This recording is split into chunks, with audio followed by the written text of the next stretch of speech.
کنگھی کے جو دانت ہوتے ہیں اس کے اندر کچھ بال تھے آپ صلی اللہ علیہ وسلم کے، اور ایک دانت کے اندر اس میں 11 گرہیں تھی. کتنی گرہیں تھی؟ 11 گرہیں تھی اس کے اندر. 11 اس کے اندر کیا تھی؟ گرہیں تھی، گانٹھ تھی، ہے نا اس کے اندر. اور موم کا ایک پتلا تھا جس میں سوئیاں چبھی ہوئی تھی. یہ جو کنگھی تھی نا اور جو بال تھے یہ واقعہ تھا آپ صلی اللہ علیہ وسلم نے.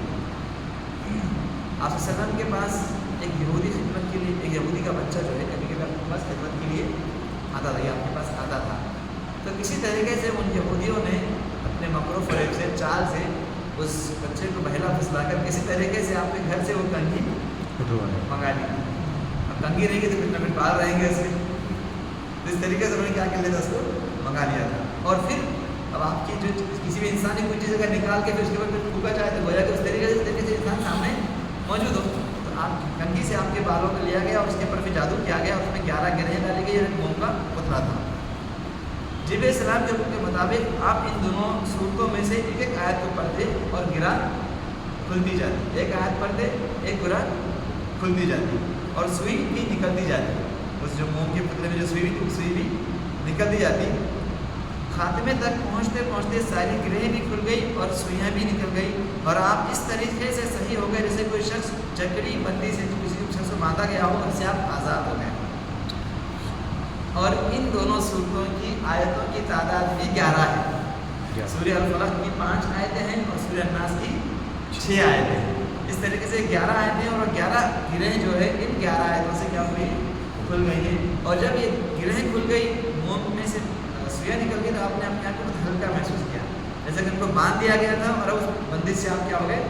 آزاد ہو گئے. حالانکہ ظاہری طور پہ وہ نہیں تھا، لیکن ایک روحانی طور پہ ایک جو اثر تھا جادو کا، اس کے ذریعے تو آپ کو تکلیف محسوس آپ کر رہے تھے کہ میں کہیں نہ کہیں اس بندش کا شکار ہوں. تو دیکھیے اس واقعے کو جو ہم دیکھتے ہیں، اس سے بھی یہ تو ثابت ہو گیا آپ کے پاس جادو آتا، اصل میں اس سے پریشان تھے اور اس کا علاج کس سے کیا گیا ہے؟ اسی 2 صورتوں کی تلاوت کے ذریعے کیا گیا. تو اگر آپ کے پڑھنے پر پورا یقین ہے، کامل یقین ہے، تو ہو سکتا ہے کہ ایک بار پڑھنے میں شفا ہو جائے، کسی کو 2 مرتبہ پڑھنے میں ہو جائے، کسی کو 10 مرتبہ ہو جائے. تو آپ کے اعتبار سے پڑھ سکتے ہیں. تعداد کی کوئی تعین احادیث مبارکہ کے اندر نہیں ملتی ہے. وہ آپ کے تقوی، آپ کے ایمان، اس چیز کا کتنا اثر گہرا ہے، اس کے پر وہ چیزیں ڈیپینڈ ہیں. یا پھر اللہ تعالیٰ آپ کو کس طریقے سے آزمائش میں مبتلا کرنا چاہتا ہے، اس کے پر ہو سکتا ہے کہ انسان 100 مرتبہ پڑھے اثر نہ ہو، کوئی ہو سکتا ہے 3 مرتبہ پڑھے اس کا اثر ہو جائے. وہ تو آپ کے وقت، ٹائمنگ، آپ کا تقوی، ایمان کے اوپر وہ چیز کیا ہے؟ نربھر ہے. کوئی انسان کتنی مرتبہ اس چیز کو پڑھے گا تو اس سے چیزیں کیا ہوگی؟ ظاہر ہو جائیں گی. تو اس سے ہمیں معلوم پڑتا ہے کہ اس صورتوں کی کتنی بڑی اہمیت ہے اور اس کی فضیلت بھی. ہم نے فضیلت بھی دیکھ لی اور اس کی اہمیت بھی ہمیں سمجھ میں آ گیا.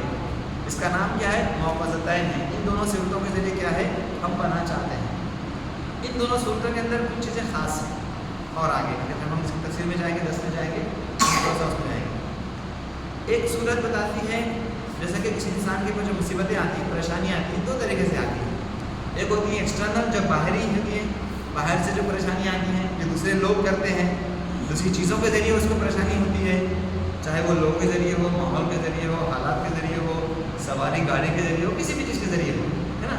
ایک ہوتی ہے جو اس کے اوپر ایکسٹرنل، جو ہم بیرونی، جو ہم باہر سے آنے والی جو مصیبتیں، ہم اس کو بولتے ہیں پریشانی.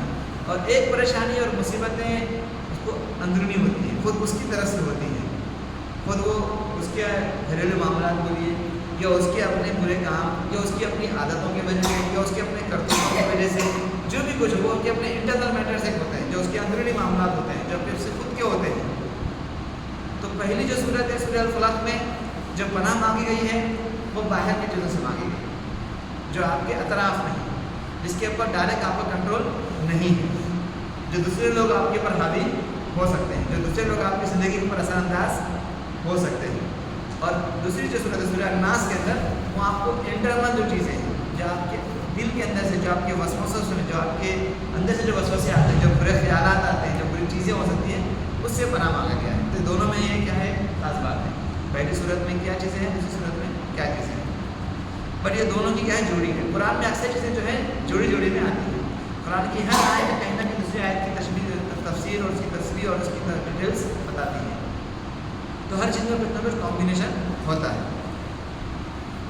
تو یہ تھا مختصراً ان صورتوں کا ایک بیک گراؤنڈ. ان صورتوں کا کیا بیک گراؤنڈ ہے, اس میں کتنی آیتیں ہیں, کیا پس منظر تھا, کبھی صورت نازل ہوئی, کیا معاملہ ہوا اور کیا اہمیت ہے, اور ہمارا معاملہ کیا ہونا چاہیے.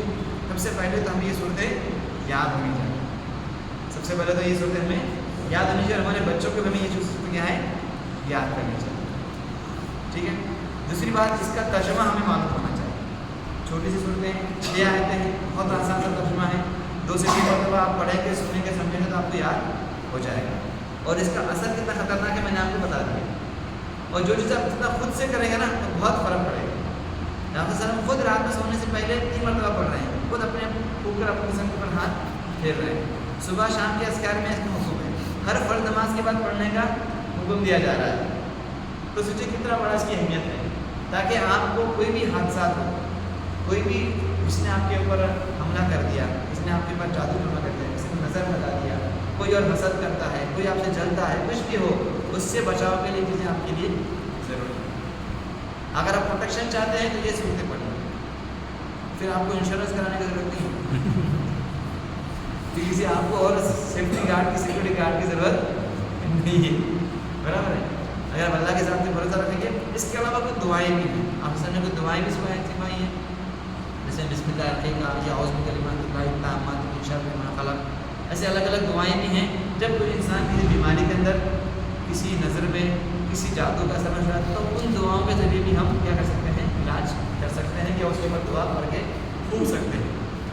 اور قرآن مجید میں اور حدیث مبارکہ کے اندر جو اس طریقے سے معاملات کبھی ہوئے ہیں, تو وہ دم کرنا, صورتوں کو پڑھنا یا مصنون دعاؤں کو پڑھنا, اسی کا ہی ہمیں ذکر ملتا ہے. صحابہ کرام نے بھی اس کا اہتمام کیا ہے. ان صورتوں کے علاوہ آیت الکرسی ہے, سورہ الفاتحہ ہے, وہ ہے سورہ الکافرون ہے, یا کچھ اور آیتیں ہیں, یا کچھ اور مصنون دعائیں ہیں. ان کے ذریعے آپ کیا کر سکتے ہیں, اپنی پریشانی کو, اس برائی کو دور کر سکتے ہیں. جو طریقہ ہمیں ملتا ہے اس طریقے سے. اب یہ چیزیں آپ کو بتا دی گئی ہیں کہ یہ دعائیں ہیں, یہ قرآن کی آیتیں ہیں, یہ صورت کیسے کرنا ہے. اب آپ ایک انسان اپنے تجربے کے اعتبار سے, اپنے ایکسپیرینس کے حساب سے, بہت سارے لوگ رقیہ کرتے ہیں جو اس فیلڈ میں ہیں, جو لوگ شرعی طور پر رقیہ کرتے ہیں, جو قرآن اور حدیث ہے, تو وہ اس کی ترتیب آگے پیچھے کرتے ہیں. کوئی 3 مرتبہ ان کو پڑھے گا, کوئی 7 مرتبہ پڑھے گا, کوئی کہے گا کہ پہلے آپ سورہ الفاتحہ پڑھ لو 3 مرتبہ, پھر سورہ اخلاص پڑھو, یا درود ابراہیم پڑھو, پھر یہ پڑھو. یہ کمبینیشن آگے پیچھے ترتیب کم زیادہ ہو سکتی ہے. آدمی اپنے تجربے کے اعتبار سے, اس کا جو ایکسپیرینس ہے, اس نے اس کو پڑھا ہوگا تو اثر کیا ہوگا. ہوتا ہے کبھی کبھی میں نے 3 مرتبہ پڑھ لیا فائدہ ہوگا, میں نے 7 مرتبہ پڑھا فائدہ ہو گیا. تو اس اعتبار سے اس کو کم زیادہ کیا جا سکتا ہے. لیکن اگر کوئی اس کو خاص کر دے, آپ کو یہ بیماری ہوئی ہے, آپ کیا کیجئے 3 مرتبہ عشاء کے بعد بیٹھ کر ایک جگہ اتنی مرتبہ پڑھیے, آپ ہو جائے گا. اگر وہ کانفیڈنس سے تو کہتا ہے تو پھر مسئلہ ہے. ٹھیک ہے, یہ کریں گے تو یہ ہو جائے گا, یہ کریں گے تو تھوڑا سا مشکل ہے. وہ کہے گا ٹھیک ہے, اللہ تعالیٰ کو شفا دے سکتا ہے, میں نے اس طریقے سے کیا ہے, آپ بھی کوشش کیجیے, اللہ تعالیٰ سے دعا کیجیے, ہو سکتا ہے کہ آپ کو بھی شفا اللہ تعالیٰ دے دیں گے. لیکن کسی چیز کو اس کے اوپر ختم کر دینا اور فائدہ کر دیں گے, یار یہ جیسا ہم بولتے ہیں نا کہ بخار آ گیا, آپ یہ ٹیبلٹ لے لو, کھانسی ہو گئی یہ کر دو, اس کو کسی چیز کو آپ طے مت کیجیے, یا اس کو شرعی طور پہ ثابت مت کرے کہ سنت سے یہ ثابت تھا, آپ صرف نے ایسا بولا تھا, یا ہمارے امام سے یہ ثابت ہے, یا صحابہ کرام نے ایسا کیا تھا. اگر وہ ثابت ہے صحیح حدیث سے تو ٹھیک ہے, نہیں ہے تو پھر مسئلہ ہو جائے گا. کیونکہ یہ جو مسئلہ ہے بہت ہی پیچیدہ ہے, بہت ہی سنجیدہ ہے. اس میں صحیح راستے سے کب غلط راستے پہ آپ جائیں گے سمجھ میں نہیں آئے گا. بہت تھوڑا سا فرق ہے, بہت ہی تھوڑا سا فرق ہے. جیسے ہم ریاکاری بولتے ہیں نا, دکھاوا جس کو بولتے ہیں, اس میں بہت تھوڑا سا فرق ہے, جس کو شرک خفی بھی کہا جاتا ہے. کہ ایک انسان اچھا کام کرتا ہے, اچھا عمل کرتا ہے, چاہے وہ نماز پڑھنے کا معاملہ ہو, قرآن پڑھنے کا معاملہ ہو, ذکر و اذکار کرنے کا معاملہ ہو, وہ نماز پڑھتے پڑھتے یا قرآن پڑھتے پڑھتے تھوڑا سا بھی اس کے دل میں خیال آیا کہ وہ شخص مجھے دیکھ رہا ہے, میں تھوڑا سا اور اچھے سے نماز پڑھوں, تھوڑی سی میں لمبی کر دیتا ہوں, تھوڑا سا اگر وہ لوگ مجھے دیکھ رہے تھے میں قرآن پڑھتا, کہیں پر بھی اگر اس کے ذہن میں ایسا خیال